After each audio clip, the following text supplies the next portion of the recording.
حامدا ومصليا اما بعد فاعوذ بالله من الشيطان الرجيم بسم الله الرحمن الرحيم ما كان محمد ابا احد من رجالكم ولكن رسول الله وخاتم النبيين وكان الله بكل شيء عليما صدق الله مولانا العلي العظيم۔ آج کل احمد عیسیٰ کا فتنہ چند مہینوں سے زور پکڑتا جا رہا ہے۔ پاکستان کے گجرات کے کسی گاؤں کا رہنے والا جو اب اسپین میں روپوش ہے، اس نے ایک یہودی عورت سے شادی کی ہے جس سے اس کے بچے بھی ہیں۔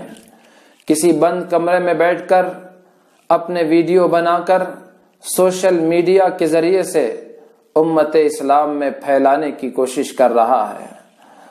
بری خبر اور افسوسناک بات یہ ہے کہ ہندوستان کے کرناٹک کے گلبرگہ شہر کے گلبرگہ کے علاقے کے 200 یا اس سے زیادہ نوجوان اس کی باتوں میں آ کر ارتداد کے دروازے پر پہنچ چکے ہیں۔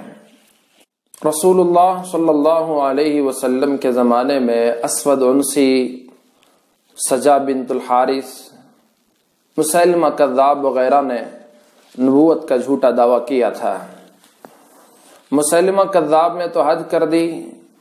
رسول کریم صلی اللہ علیہ وسلم کے بارے میں جب اسے پتہ چلا کہ آپ کے معجزات ہیں، آپ کی دعائیں اللہ پاک قبول کر لیتے ہیں، تو اس نے بھی چونکہ نبوت کا جھوٹا دعویٰ کیا تھا تو اب وہ جھوٹے معجزات کی کوشش کرنے لگا۔ کسی کے سر پہ ہاتھ پھیرا معجزات کے چکر میں تو وہ گنجا ہی ہو گیا۔ ایک شخص اس کے پاس آیا اور دعا کرنے کے لیے کہا کہ میرے 2 بیٹے ہیں، ان کے لیے دعا کرو۔ اس نے ان 2 بیٹوں کے لیے دعا کی۔ جب یہ دعا کی گزارش فریاد کرنے والا شخص اپنے گھر پہنچا، کیا دیکھتا ہے کہ اس کا ایک بچہ کنویں میں گر کر مر چکا ہے اور دوسرے کو بھیڑیے نے چیر پھاڑ کر رکھ دیا ہے۔ رسول کریم صلی اللہ علیہ وسلم کا معجزہ ہے کہ آپ نے کنویں میں جو کلی کر کے پانی ڈالا اور اپنا لعاب مبارک ڈالا تو کنویں کا پانی میٹھا ہو چکا تھا۔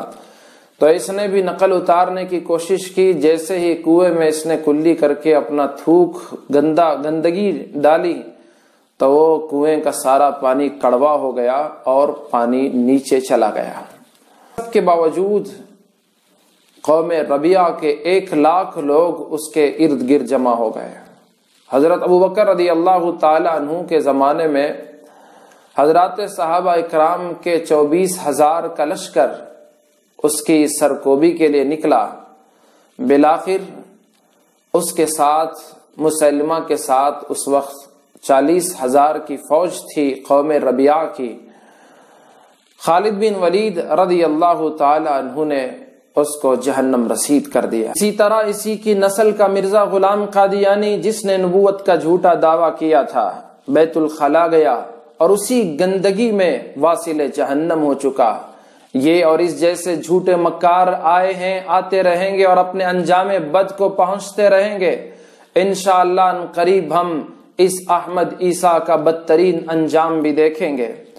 لیکن سوال یہاں یہ ہوتا ہے کہ یہ اور اس جیسے مکاروں کے جال میں مسلمان کیوں پھنس جاتے ہیں؟ پہلا سبب تو یہ ہے کہ ہمیں قرآن و حدیث کا علم نہیں ہے۔ ہم ہمارے بچوں کو انگلش اور ماڈرن ایجوکیشن تو دے دیے، عصری علوم سے تو آراستہ کیا، لیکن انہیں قرآن اور حدیث نہیں پڑھایا۔ ہم ان کے عقائد درست نہ کیے تو یہ لوگ ان جیسے نالائقوں کے پیچھے پڑ جاتے ہیں۔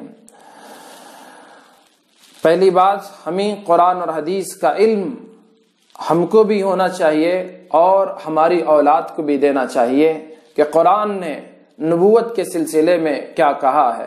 اللہ تبارک و تعالی نے قرآن مجید میں ارشاد فرمایا سورۃ الاحزاب میں، ما کان محمد ابا احد من رجالکم ولکن رسول اللہ وخاتم النبیین۔ رسول اللہ ہیں محمد اور خاتم النبیین ہیں۔ حضرت عبداللہ ابن مسعود رضی اللہ عنہ سے ایک قرات وخاتم النبیین کی بھی مروی ہے۔ خاتم النبیین نبوت کے نبیوں کے آخری مہر اور خاتم النبیین، نبوت کے سلسلے کو ختم کرنے والے ہمارے اور آپ کے آقا حضرت محمد کریم صلی اللہ علیہ وسلم ہیں۔ قرآن مجید میں اللہ تبارک و تعالی نے یہ بھی ارشاد فرمایا، قل یا ایھا الناس، میرے محبوب آپ فرما دیں، انی رسول اللہ الیکم جمیعا، میں تم سب کی طرف رسول ہوں، میں تم سب کا پیغمبر ہوں، تم سب کا رسول ہوں۔ قیامت تک کالی کملی والے آقا محمد کریم صلی اللہ علیہ وسلم کی رسالت ہے، آپ کے بعد کوئی نبی دنیا میں آنے والا نہیں ہے۔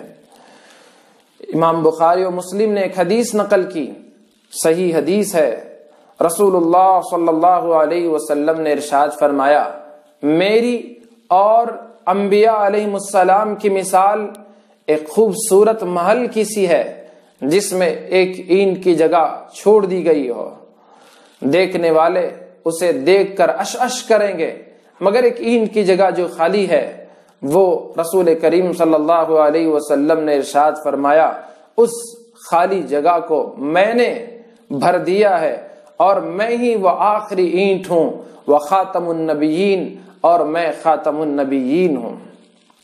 ایک تو کم علمی اس کا سبب ہے، اور دوسرا سبب یہ ہے کہ ہم اپنی اولاد کی صحیح تعلیم و تربیت کا انتظام نہیں کرتے ہیں۔ بڑے بڑے کالجز میں تو ہم نے ایڈمیشن کروا دیا، لیکن اپنے محلے کے امام سے اپنے بچے کا تعارف نہ کروایا، کسی متقی پرہیزگار عالم صالح سے ہم نے اس کا رشتہ نہیں جوڑا۔ بچے کو تاکید کرتے کہ جاؤ فلاں حضرت سے، یا خود لے جاتے اور عالم دین سے ملاتے، اپنے کسی علاقے کے اپنے کسی نیک عالم دین سے ملاتے اور کہتے کہ آپ کا رشتہ ان کے ساتھ مضبوط ہونا چاہیے۔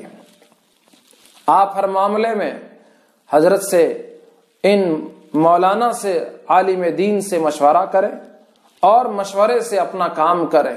ہم نے یہ رشتے کو ضروری نہ سمجھا، بس انٹرنیٹ پر جو کچھ دینی مواد ملا اس کے پیچھے پڑ گئے، خود بھی اسی رو میں بہہ گئے اور اپنی اولاد کو بھی اسی آگ میں جھونک دیا، اسی سیلاب میں بہا دیا۔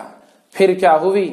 یہ نسل اور یہ اولاد یہ انٹرنیٹ میں قرآن اور حدیث کا مطالعہ کرنے والے، سوشل میڈیا پر کسی کو فالو کر کے انہی کے ساتھ جہنم رسید ہونے والے بن گئے۔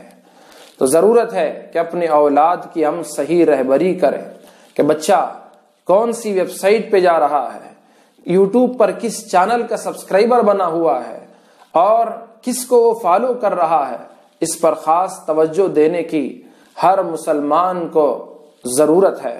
رسول کریم صلی اللہ علیہ وسلم نے ارشاد فرمایا، کلکم راع وکلکم مسئول عن رعیتہ، تم میں سے ہر ایک ذمہ دار ہے اور ہر ایک کو اپنے ماتحتوں کے بارے میں سوال کیا جائے گا۔ تو اس لیے کہیں ایسا نہ ہو کہ قیامت میں یوں کہا جائے کہ یہ فلاں مرتد کا باپ ہے، یہ فلاں مرتد کی ماں ہے، یہ فلاں مرتد کا بھائی ہے، یہ فلاں مرتد کی بہن ہے، یہ فلاں مرتد کا دوست ہے۔ اس لیے تمام مسلمانوں سے گزارش ہے کہ وہ خود کو بھی اور اپنے دوست احباب کو بھی، اپنے بھائی بہنوں رشتہ داروں کو بھی، اپنی اولاد کو بھی ان مکاروں کے دجل سے بچانے کی کوشش کریں۔